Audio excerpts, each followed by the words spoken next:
Welcome to the Blessors of Israel podcast. I'm Matthew Dodd, Executive Director of Blessors of Israel.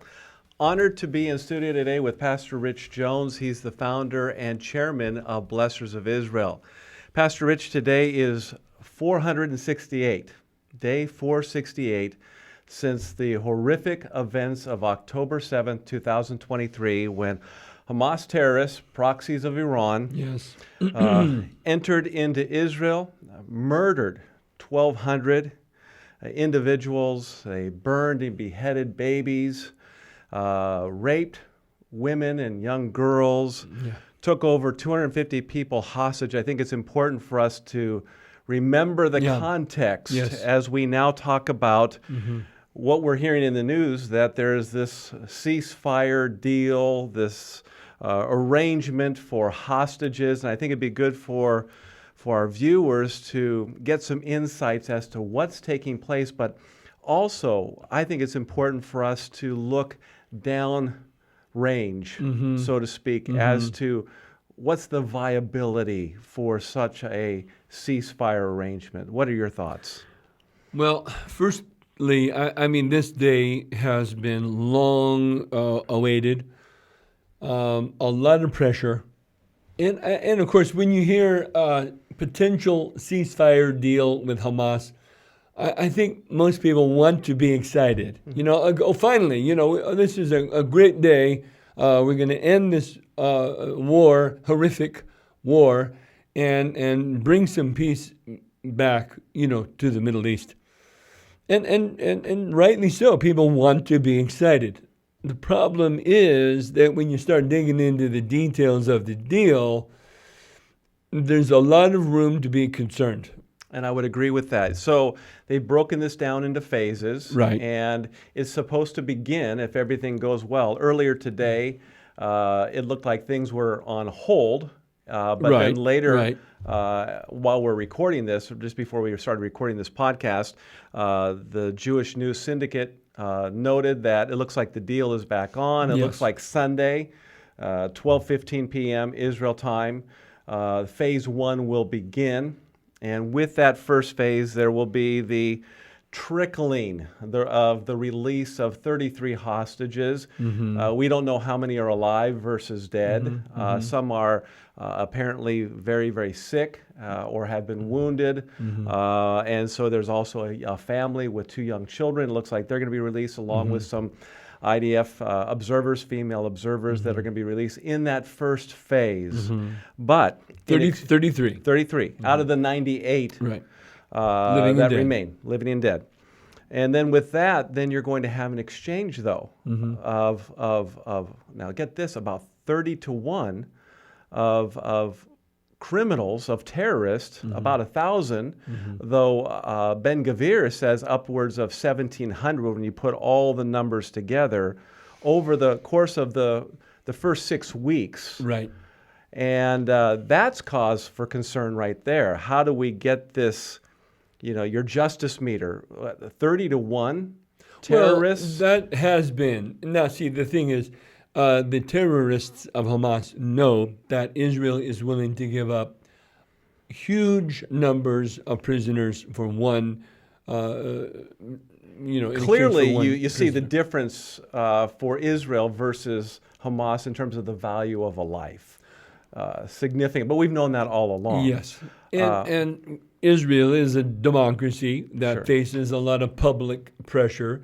And so Hamas knows the negotiating tactics here. And they when they did this thing on October 7th of 2023, they were thinking they were going to release all the prisoners in all of Israel. That was their big idea, So when you get down to, hey, we're going to release 1,000 or 1,100 or whatever the number is, it's a small But included amount. In that, you have those who are basically on death row, about 110 who have committed multiple murders that will also be included in this release. Well, and now that's been one of the big hang-ups, you might say, or obstacles to the deal, and that is that Israel has insisted on veto power on who's going to be released. Because, Hamas just wants to give a list and want to see them released. Israel has held out that, no, they have the right to veto these prisoners. These are on the death row. These are dangerous people. These individuals, when they're released, are going to be immortalized. They are going to be heroes. Right. They'll become leadership within Hamas, which has been declawed and defanged.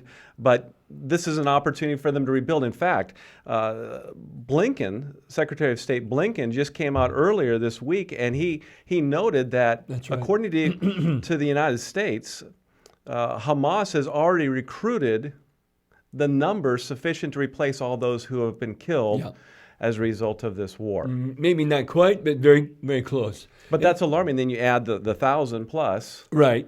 Who will become, grand leaders. So sure, they don't have the munitions, they don't have the weaponry, but they have the people. And you know as well as I, we've seen this down through the history of these exchanges. Mm-hmm. What is Hamas going to do? They're going to do what they've always done in this situation. They're going to play the victim card. And by playing the victim card, they're going to divert attention away from their ultimate aim, which is to destroy Israel. Mm-hmm. In fact, Al Jazeera was broadcasting the Palestinians saying, we're not done yet. Mm-hmm. Hamas is saying, we're not done yet. Right. The river to the sea, Palestine must be free, is still our motto. That's right. We're not done yet. And in other words, their intention has been and will be genocide. You want to talk about genocide? That is their intention, right? Exactly they want to destroy Israel. Now, in other words, we got to step back and say, how do we feel about this deal? And honestly, I have mixed emotions. I do too, especially when you add one more component, the Philadelphia corridor. That's right. And see, this is, I believe the terms are that on the 42nd day, in other words, at the end of the first 6-week period, that Israel will withdraw from the Philadelphia corridor. Now, for those who may be not familiar with this is a critical corridor that runs along the border between Gaza and Egypt. And it was this corridor by which Hamas was bringing in weapons, missiles, moving freely between Egypt and... Quite the elaborate tunnel system to bring all this in. That's right. And it ran east to west along the southern border between Hamas or Gaza and Egypt. Israel, of course, took the Philadelphia corridor, discovered all of these tunnels that Egypt supposedly had destroyed but did not, and hundreds of them. I mean, mass amounts of weaponry was coming through and freedom of movement between Egypt and Gaza. And so Israel wisely took the Philadelphia corridor. In fact, I think I remember mentioning at the time, they ought not ever give that back. And now they're going to give it back on the 42nd day. And actually, there was discussion. Netanyahu, we're not going to give that up. That's right. It's strategic. Right. And I think that's why we and others have mixed emotions about this. What is Israel giving up that makes them vulnerable downrange for another October 7th? And let's go back now. Again, the original goals or intent of the war that Israel prosecuted against Hamas. What were their goals? Completely dismantle and destroy Hamas.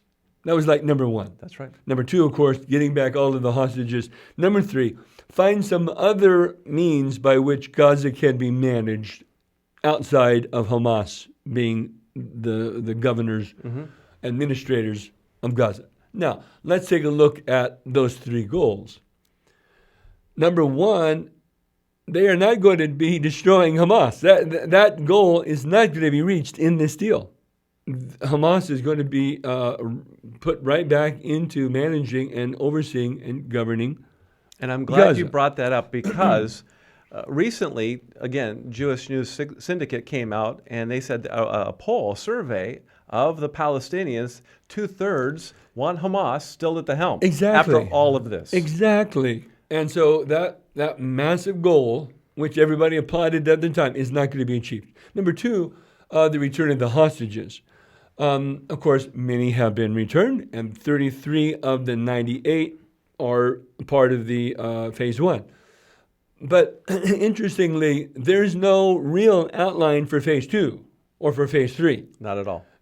really, this is Well, they're going to use phase 1 to work out the details for 2 and 3. Right. So we don't have a path, right? There is no map for how to get from here to the completion. And so Hamas could start the same thing again. Now, it's a temporary ceasefire. And I think that what Israel is saying is, if we don't see constructive negotiations during the 6 weeks, all bets are off. We're going to come back down. That said, Biden in his farewell speech and also other speeches taking credit for this ceasefire, he basically said, no, phase 1 should lead to a permanent in phase 2 and following. That's the idea. That's the idea. In fact, he said, if we don't reach an agreement during phase 1, then let's just extend it, until we can get enough negotiating time to create some kind of deal for phase 2. But, phase 1 is Israel, again, withdrawing from all of the population centers. Yeah. And if they have to come back in and retrace their steps, the difficulty is very massive. So we have a lot of concerns. Now, do we want a ceasefire deal? We do. I pray every day for a ceasefire deal. And I pray for those who have been held hostage. Exactly. And what needs to be done to restore them, to heal them, because of the trauma that they've endured. Tragic. Absolutely. And so we have mixed feelings, right? Now, there's a lot of mixed feelings in Israel. There's a lot, of course, Israelis who have been pressuring the government very, very, very hard. A lot of protesting, a lot of public pressure against the government because they have not made a deal yet. But there are many who are saying this is not a good deal. And in fact, we're going to quit the government. Yeah, we're conceding too much, and we're going to no longer be part of Netanyahu's coalition. Now, see, that's important. We need to recognize that the governing methodology is a parliamentary system there in Israel, and that a ruling party must be built, and it's often done by building a coalition. Sometimes a coalition of very disparate parties. Absolutely. You might say right, hard right. In this case, the Likud party of Netanyahu is on the right. He's had to build a coalition of those even farther to the right. And so those that are farther to the right, Ben Gvir, etc., Smotrich, they're like saying, no, this is far too much. You're giving up way too much. Yeah. Hamas is just going to rebuild. Now, Ben Gvir says, though, if you do go back and resume the war, okay, then we will consider rejoining. Interestingly enough, a member of the Likud party, Amichai Chikli, he's Israeli Minister for the Diaspora Affairs and Combating Anti-Semitism. He said if the vote comes out for this, then he's resigning as well. Right. And he holds a lot of sway. Now, at the same time, there are a lot in the opposition party who very much want this deal and are saying to Netanyahu, no worries, if they withdraw, we got your back. We got your back. Yeah. We're going to support you. We're going to form a temporary alignment here to get this Hamas deal voted and approved, which should likely come up to a vote here. It's supposed to be tomorrow, Friday. Exactly. Yeah. Or when you watch this show, it will be on Friday. Right. And implemented, put into force on Sunday or at the latest on Monday. That's right. But the coalition... Which, by the way, also corresponds with the inauguration of Donald Trump. Exactly. That was another big pressure point here, wanting to get some kind of deal before, quote, all hell breaks loose. That's right. When Trump comes into office. But again, stepping back, there's 3 phases to this deal. Part 1, or phase 1, is the release of 33 hostages in exchange for up to, we don't know really the number, it's supposedly up to 1,700 prisoners, not all of which are on death row. Mm-hmm. Talking about 100 to 110 that are. Exactly. Many of them are people who have been captured during the war, for example. And nevertheless, that's part of the exchange of the prisoners for hostages in phase one. Also part of phase one is the withdrawing of Israel from all population centers. So that aid can come in. And then that's the other part, is that a new resurgence of humanitarian aid will be brought in, and a window of time, 6 weeks, in order to procure a deal on phase two. And phase two, of course, then, presumably, is the negotiation for the remaining hostages, and in exchange for Israel withdrawing from the Philadelphia Accord, essentially withdrawing from it all.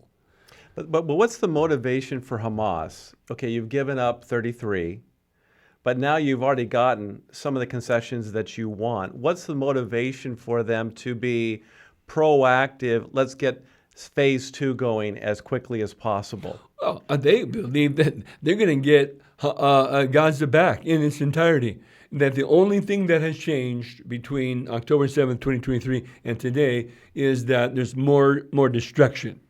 Homes have been destroyed. Lives have been lost. I understand that. But they were very willing to sacrifice those lives, as we've discussed in the past. What their big thing is, essentially, nothing's been lost. We're going to rebuild. That's what Tehran is saying. The Ayatollah came out saying, this is a great victory. Yes, of course. This is a great victory for us. And this is what Sinwar wanted. We're going to outlast them. Yeah. Because ultimately we're going to rebuild again and continue on. There needs to be martyrs in order for us to achieve our ultimate goal.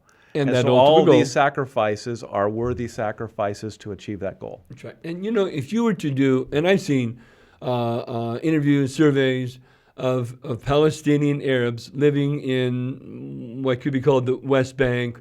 Of course, we know what they feel living in Gaza.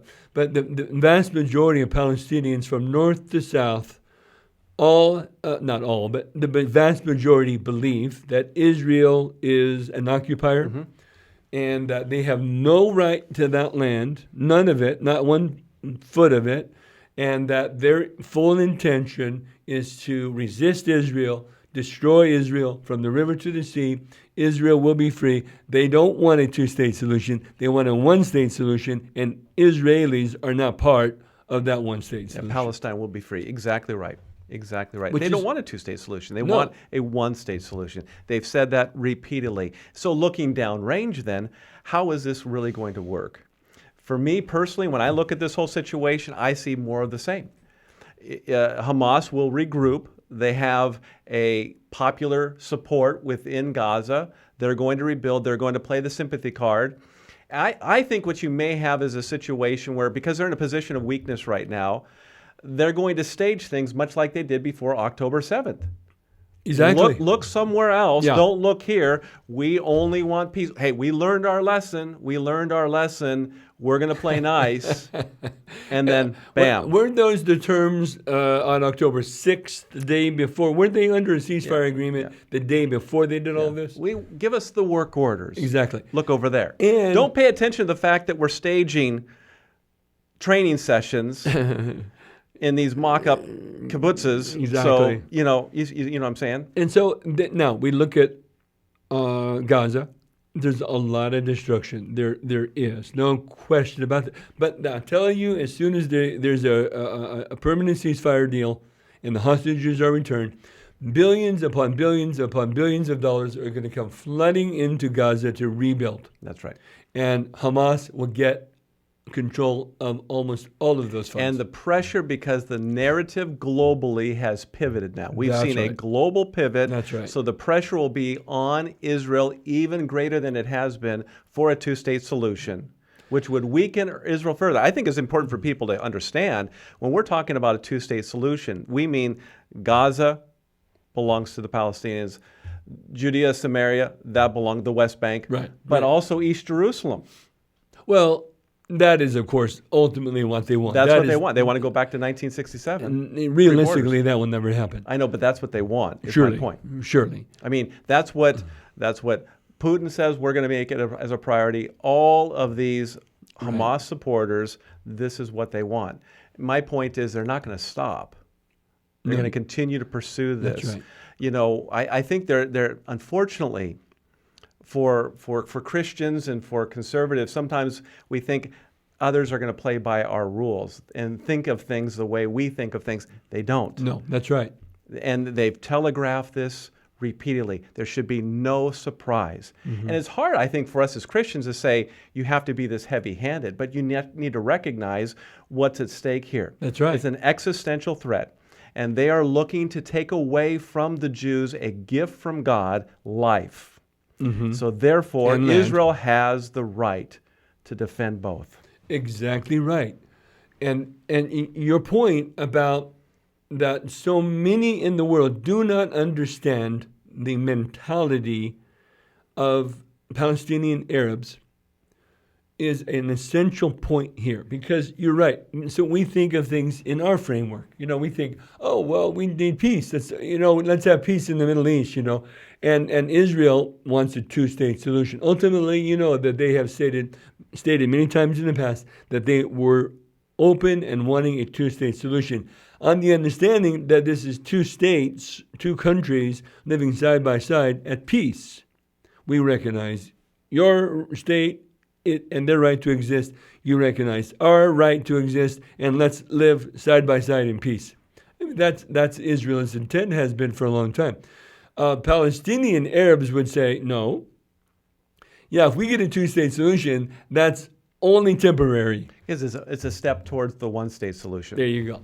Exactly right. Because that mentality is always going to be there. So you have a situation where, in many ways, Hamas, once again, not only have they controlled the narrative, but in many ways, and you would think they wouldn't be able to do so, but they're positioning themselves to negotiate from a position of strength. But anyone would look at this and say, they don't have the strength. And it seems to me, and I think this is what Ben-Gvir, Smotrich, and others are saying, Tom Cotton, is Israel, you have made significant strides over the last few months in particular, ever since this summer, where they dismantled Hezbollah, Hamas. Yes, that's right. They did severe damage to Iran. You now are a significant player in the Middle East. That's right. It's time to rise up. That's right. And it's my prayer that under the Trump administration, they will be liberated to really then move forward and then basically build a coalition with their Arab neighbors who, because Iran's not going to live down what happened to them, nor is Hamas or Hezbollah. Everyone knows. And everyone knows that Israel now they're a significant force to be dealt with. And then if they have the backing of the Trump administration, how much greater is that presence, that strength going to be? Okay, I agree with that. But let's go back one step now, because you're right. Look at Hezbollah, Iran, even Russia, frankly, Syria. There's been a remake. Absolutely. Right. But let's look at Hamas. Hamas is rebuilding, as we've heard from our own Secretary of State. And they are maybe not as strong, but close to as strong. Very willing to suffer the casualty of civilians. Thus, that's why they put their headquarters in hospitals and UN schools. Schools and everything, yep. So what is Israel to do? See, this is the dilemma. What are they to do? How long do we prosecute this war? Hamas, let's say, says, we just keep rebuilding the soldiers. 12,000, 15,000, we'll have 20,000. We'll take this fight to the street as long as you want to. We got your hostages. We've got the international community coming more and more into our side of things. You're a democracy with a lot of public pressure. We're just going to wait you out. And I'm so glad you said that. I think you're exactly right. And I would say, because you complete the thought that I had, not only wait out Netanyahu. There's a lot of domestic internal pressure there. What's happened to Donald Trump, they're doing the same thing to Netanyahu there in Israel.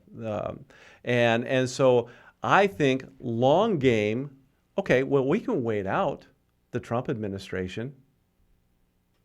Well, we can wait out Netanyahu. Yeah.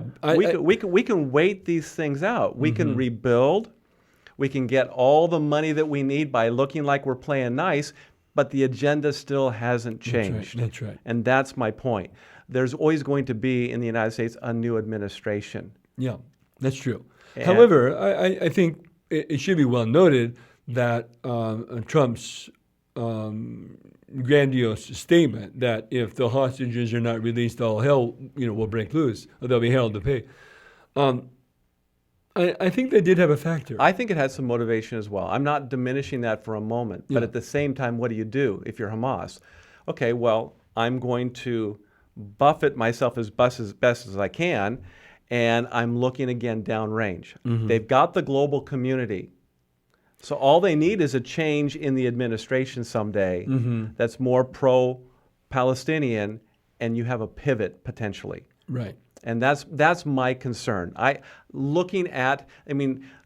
We in the West and in the United States, I think we have a very short-term memory. We like things now, immediate, clean, done.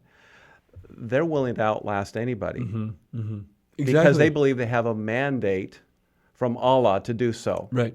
And so what's going to be different? What's different from what happened on October 7th and the result of this deal? Now, a deal must be made. I agree. There's a lot of pressure to make a deal. But what's really different? They're going to rebuild Gaza with the billions and billions and billions are going to come in from the world. And they're going to use a lot of those funds to make terror tunnels and bring in armament from Egypt, frankly. And they're going to take over the Philadelphia corridor, rebuild all the tunnels with all this money. And they're going to learn the lessons that they learned from this last time and improve upon what they've done so that they're even stronger next time. Get more sophisticated missiles. That's right. And so what's really different? Nothing's really changed. No. And so they're going to do it again and again and again. Now, maybe it will be 5, 7, 10 years. And so what is Israel doing? Maybe buying some time until the next one. And maybe hopefully they can solidify some relationships with Saudi Arabia and their other neighbors. But you're right, that existential threat still remains. And so all the more reason for us. On the one hand, we pray for the healing of the hostages and the families who lost loved ones as a result of this tragic work at the hands of Hamas. Right. At the same time, I think we need to be as shrewd as serpents and as innocent as doves. We need to be very, very alert because these are sobering times right now. Very much. And no one can say, well, it's done. It's over. Everything's going to be peaceful now in the Middle East because the agenda for Hamas, Hezbollah, Iran has not changed. Has not changed and will not change. And so you have this tension.